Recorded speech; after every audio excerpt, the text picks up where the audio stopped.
سے جیلانی، حسن حسین کے پیارے ہیں غوث جیلانی۔ سامعین کرام، ایک مرتبہ سیدنا غوث الاعظم رحمۃ اللہ علیہ سے کسی نے پوچھا، آپ محی الدین کے لقب سے کیسے مشہور ہوئے؟ تو آپ نے جواب میں ایک عجیب مکاشفہ بیان کیا۔ ایک دن میں بغداد سے باہر گیا ہوا تھا، واپس آیا تو راستے میں ایک بیمار اور خستہ حال شخص کو دیکھا جو کمزوری کی وجہ سے چلنے سے عاجز تھا۔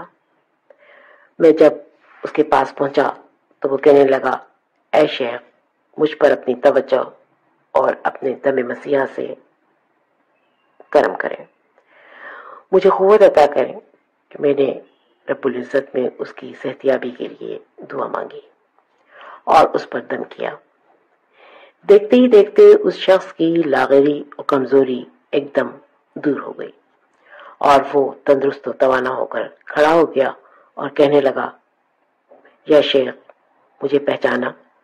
میں تمہارے نانا کا دین ہوں۔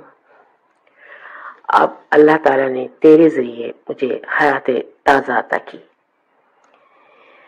سامعین کرام، اسی کشف اور ریاضت کی وجہ سے آقائے نامدار صلی اللہ علیہ وآلہ وسلم نے آپ کو محی الدین کے عظیم لقب سے سرفراز فرمایا، کیونکہ حقیقتاً آپ اس عظیم لقب کے حقدار ہیں۔ محی الدین کے معنی دین کو زندہ کرنے والا۔ اس وقت دین اسلام آپ کے بابرکت وجود اور فیض سے تازہ دم ہو گیا۔ غوث جیلانی، حسن حسین کے